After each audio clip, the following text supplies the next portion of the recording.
There's something different in the air in Los Angeles, and it goes way beyond the scoreboard.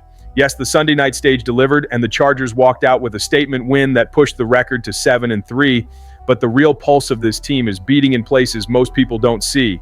A quick locker room clip dropped on Monday stirred the entire fan base. A silent move along the right edge could change the weekly plan.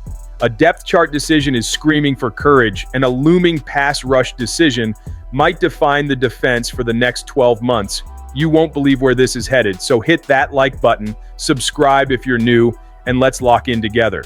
That primetime win over Pittsburgh wasn't just another notch, it was a test in chaos management, and the Bolts passed with authority.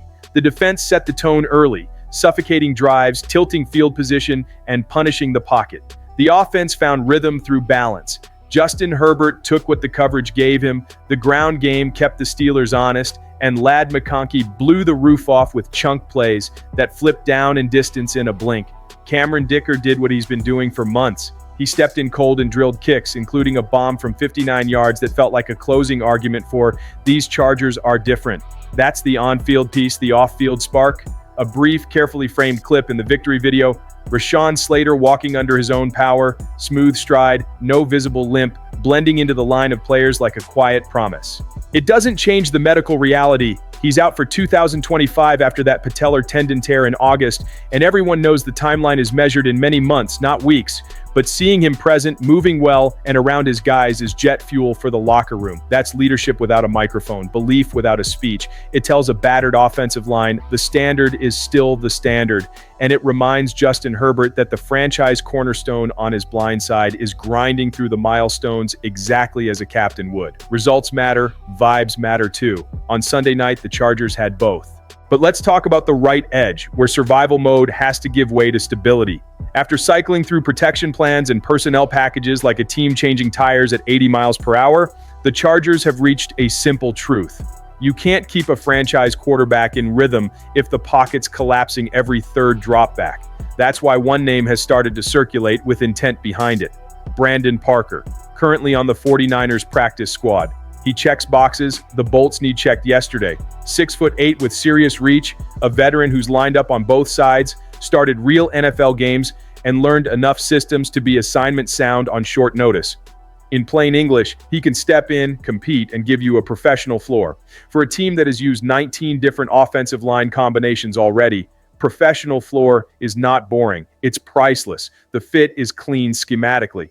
Los Angeles relies on slide protections with built-in answers to blitz looks. Parker's recent stops use similar verbiage and pre-snap communication, which shortens the onboarding curve. The league rules are straightforward too. You can sign a player off another team's practice squad, but it must be to your active 53, and he earns at least 3 weeks of active roster pay, even if he's released earlier. No tricks, no drama. If the Chargers want Parker, the path is open, and San Francisco can't block it. That's not a blockbuster headline, it's just smart roster management in November. Commit a spot, create real competition at right tackle, and get a swing option who can survive snaps at left tackle in an emergency. For a coaching staff building a culture on accountability and simplicity, do your job, win your rep. This is exactly the kind of move that says, no more duct tape, we're securing the structure. Now, about the real elephant in the room. Patience has a shelf life, and Austin Deculus is staring at it. The tape is the tape, and the data backs up what you feel watching live. Too many pressures, too many off-schedule plays forced by edge leakage. Too many snaps where Herbert has to be a magician just to reach his second red. Per the grading services, Deculus sits near the bottom of the position in pass protection this year, with pressure totals you can't shrug off when you're chasing a division crown, and that's why the Chargers didn't just talk at the deadline, they acted, bringing in Trevor Penning from New Orleans for a future sixth. Yes, he struggled early in his career. Yes, the Saints even bumped him inside to guard to try to find footing. And yes, you still see the raw edges in his set points, but the traits are there: athletic footprint, torque, and enough nastiness to change the tone of a drive. Harbaugh's staff made it clear they view him as a tackle, not a guard. And that's critical because it tells you the plan. He's here to compete at the very spot that's been leaking. This isn't mythology, it's a controlled risk with clear upside. You can live with a young tackle taking a holding call while he resets his timing. You can't live with your quarterback getting hit from depth over and over because your edge can't anchor. If Bobby Hart's healthy enough, He gives you a calming presence on the left. Penning gives you a live wire on the right, and suddenly the conversation shifts from how do we hide to how do we attack. That mindset change alone is worth the mid-round pick. The fan base feels it, the locker room hears it, and the message is loud. If you protect the quarterback, you play. If you don't, the next man will. That's Harbaugh ball. The ripple effects show up everywhere.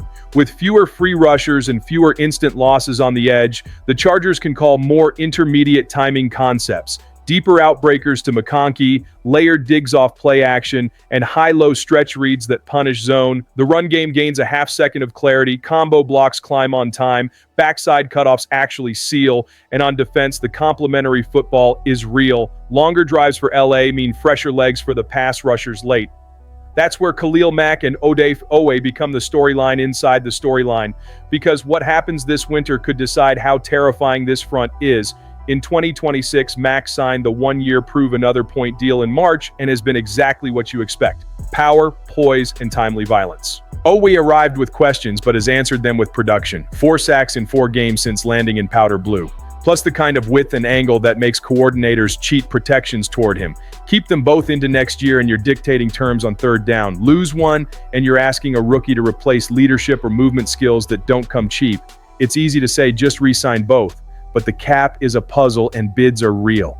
The front office has to decide whether Mack's best use is another premium one-year pact or whether you spread that money to deepen 3 rooms. They also have to decide how aggressively to keep Oweh in-house before other teams get desperate and start pushing the market north. That's why November snaps matter. Every hit on the quarterback, every strip attempt, every hurry that forces a field goal instead of a touchdown becomes leverage on the whiteboard. And right now, the leverage looks good. Mack still wins with heavy hands, and Oweh is unlocking rush plans they simply didn't have a month ago. Back to what's right in front of us. This team is learning how to win while juggling moving parts, and that's the most dangerous kind of growth. Herbert is doing what elite quarterbacks do. Playing the situation, not the stat sheet. The staff is building game plans around what this roster can do right now, not what it was back in July. Special teams are stacking hidden yards. The young guys are not just getting reps, they're impacting outcomes. That's why a tiny silent clip of Rashawn Slater walking matters. It's not a return date, it's a North Star. It tells everyone in that building that the work stacks, and it gives the rest of the offensive line permission to believe that actual continuity is coming between now and then. The right edge decision has to be made with conviction. If that's Penning earning a shot, do it. If that's Parker being signed to push the room, do it. If that's reshuffling protections to give Deculus a defined role in jumbo or as an extra, do it. Just don't do nothing. With a 7-3 start and momentum behind them, the Chargers live in the thin margins where one sustained drive each week is the difference between the 5 seed and a home game. That's not hyperbole, that's the math of an NFL season in November. There's also the human side. Fans feel when a staff has a plan, and you can feel it here. The defense isn't just blitzing more, it's blitzing smarter. Pairing simulated pressures with late safety rotation to muddy picture for the quarterback, the nickel is playing with eyes and tempo. The back end is stealing throws with leverage, not just with heroics. Up front, Mack sets the edge the way clinics teach it, inside hand, hip through, spill the run to help, and Oweh arrives out of a cannon on long yardage. Add a fresh third voice to that room next year. Whether it's a cost-controlled rookie or a rotational veteran, and you've got a front that wins in waves. On offense, McConkey's chemistry with Herbert is shifting how defenses play the bolts in the middle of the field. Safeties can't sit on crossers the same way when the ball is out on time and in stride. That opens the glance game, the quick access throws, and the shot windows off max protect, especially if the right edge holds up long enough to sell it, and it's all linked. Stabilize the tackle spot, and your entire call sheet expands. Expand the call sheet, and your defense plays fewer snaps, and your pass rush arrives with fresh legs in the fourth quarter. That's how contenders separate in December. So here's where it lands. First, keep riding the identity that just showed up in prime time. Ruthless on defense, controlled on offense, and precise on special teams. Second, be proactive at right tackle. Competition is not a slogan, it's a tool. If Trevor Penning wins the job in practice, hand him the whistle and live with some on-the-job growth. If the front office can get Brandon Parker off San Francisco's practice squad, do it and make the room better on day one. Third, keep the pass rush conversation in pencil, not ink, because every sack this month matters when you're building leverage for January and for the offseason. Finally, remember what that Slater clip is really saying. This is a long road, and he's on it, one clean step at a time. In a sport where belief is as real as the scoreboard, that's not nothing, that's culture. Now it's your turn, Bolt fam. What's the right move on the right edge? Roll with Penning, bring in Parker, or keep juggling packages until someone slams the door on game day?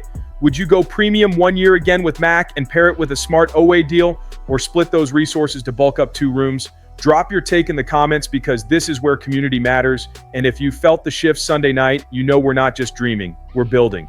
Tap like to push this to more Chargers fans, subscribe to ride with us through the stretch run, and turn on notifications so you don't miss the next update. The path is there. Let's walk it one crisp, confident step at a time.